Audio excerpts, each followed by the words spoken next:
Hello, it's Warren from Adamo, and today we're going to be reviewing and talking about F1 2021. F1 2021 is Codemasters' new release to the Formula 1 franchise, and there is many changes to this game compared to the last one. Let me tell you, there is plenty of content for you to complete solo, or for you and your friends to compete in. Let's begin with the single player career mode. There are two modes. Driver career, where you can pick from one of the many teams from the F1 grid, and choose to race for them, or you can start in Formula 2 and work your way into Formula 1.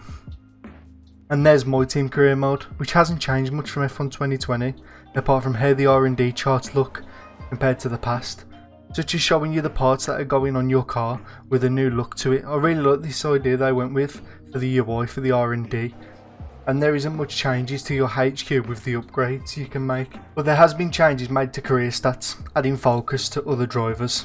And focus is basically a driver's happiness within the team. Higher focus allows your teammates to push in stats to reach their potential, or it will increase their performances, helping their racecraft and pace in races. This stat can vary across drivers, and you need to ensure the happiness of your teammate to allow your team to perform at an optimal level going for the Constructors' Championship. They have also changed how free practice works, adding new ways to earn R&D points before a race. This will make it more of a variety in the ways you can plan your race weekend out, and make the most out of your R&D and earning R&D points to upgrade your car. Customization has also changed a little bit, adding a few new cool things like liveries, race suits, helmets, etc. haven't changed at all, but they have added halo stickers. So now you can add the pride flag, for example, to your halo, like how McLaren done it in 2020, showing their support for pride. They have also added voice lines, and Codemasters have added voice actors to do this. So when you win a race, like when Senna won a race in 1991 in his home race at Brazil, and screamed down the radio in emotion and passion.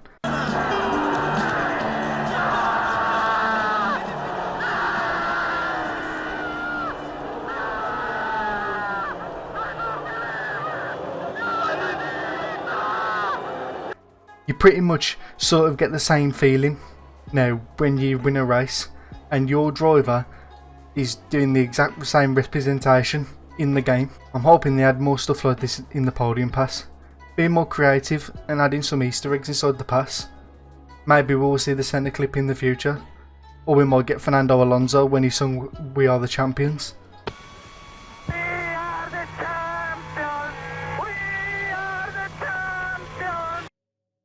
If you've brought the deluxe edition of the game, they also added you the chance for you to add icons to your My Team career, adding drivers such as Michael Schumacher, Ayrton Senna, Alain Prost, Jenson Button, Nico Rosberg, Felipe Massa and David Coulthard.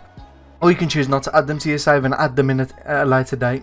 This is amazing. It feels like it's FIFA's spin on legend players, and allows players to team up with their favourite ex-drivers. And I can tell you, definitely at some point I will have around 3 of these drivers across my own save, while using the special talents that are already in the sport. They have now added 2-player career mode, so you and a friend online can play a career together, and can either choose to drive for the same team throughout the whole career, or choose to play under different contracts, but you can still drive together on the same team or separate. I haven't tested this yet to see how it works and how the connection works with the latency, but I will be sure to test this with a few friends over the time that the game is around. This feature is going to be amazing if you're into the co-op career mode, and you and a friend can either dominate the constructors for the same team, or you can choose to compete each other for the Drivers' Championship. Overall, multiplayer hasn't changed.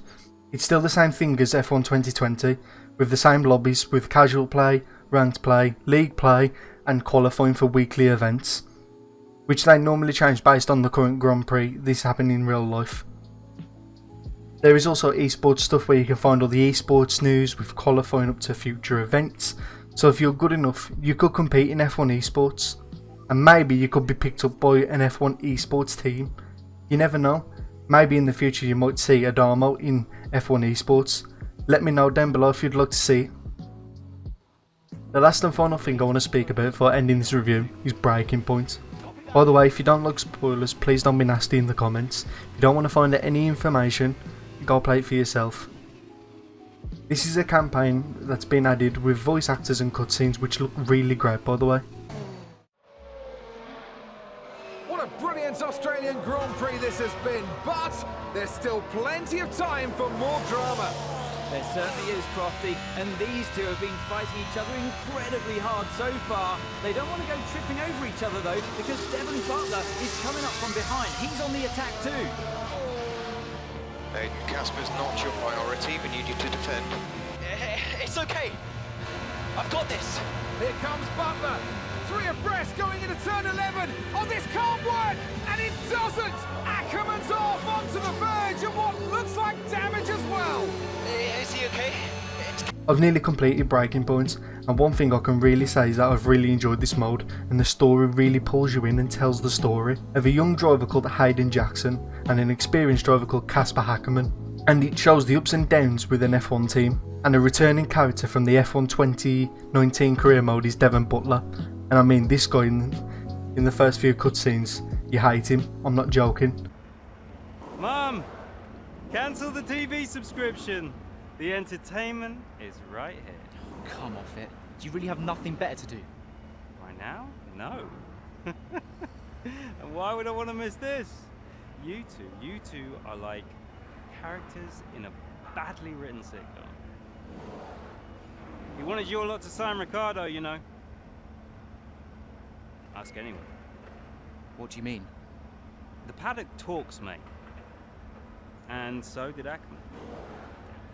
Should have heard him last season. He didn't care who he talked to, and he was always going off on one about you. He tried to stop him from signing you. He didn't want to play babysitter. Oh, he did he? Everyone knows. Have you not seen the way that people look at you? We all feel sorry for you, mate. You never stood a chance with him. You want my advice? Prove him wrong.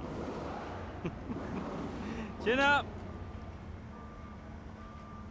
He has the same level of Handsome Jack from the Borderlands games type of humour, where it's almost like teasing and manipulating the characters. Any game needs a villain like Devon Butler, because all it makes you want to do is beat them and prove the character wrong. This in my opinion makes a great story, making you have different emotions as you're playing through the story, rather than it just be really bland. It really feels like EA and Codemasters done their spin on the FIFA's Journey career mode, and I think this is great for anyone to jump into, with different difficulty settings for everyone to pick from before they start playing. This mode is really groundbreaking, and it will really add to this game and make the game worth it. Doesn't feel as repetitive as single player modes and will pull you into the story of the game, and I think this mode could make it the best F1 game in the market personally. F1 2020 doesn't even touch this game on the same level, in my opinion. But I'm going to talk about some features they've added to the game or changed. They have now changed the UI inside races, made it look a lot different to the old games. They have also removed the rich fuel mode, so now looking after your fuel is more focused on your racing rather than your fuel management, with your low, standard and rich fuel mixes. Now the car focuses on your fuel modes and not you. The handling model has also changed slightly, with the way your car reacts to bumps, so if you hit the apex on a corner wrong, it will definitely ruin your race. But the cornering feels a lot more aggressive, but after playing for a few hours of this, you can settle to this very easily and it becomes almost natural. This is something I really like from Codemasters, with changing how realistic the game is becoming, but still keeping the core ways on how the car reacts to racetracks and the little things within the game, without changing everything year on year. EA coming in, I thought it was going to shift into an EA style game with an F1 Ultimate Team and with massive amounts of microtransactions.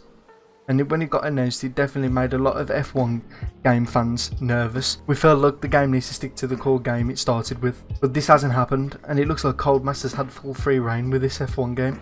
And it seems like EA helped with the budget of the game with voice actors and to help gain bigger sponsor deals to help Codemasters.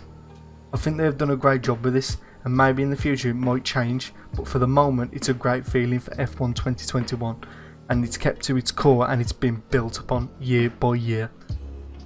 So if you lot watching this video really want something to grind and something to play this summer or over the year, F1 2021 is your game, especially if you're an F1 fan. I really recommend this.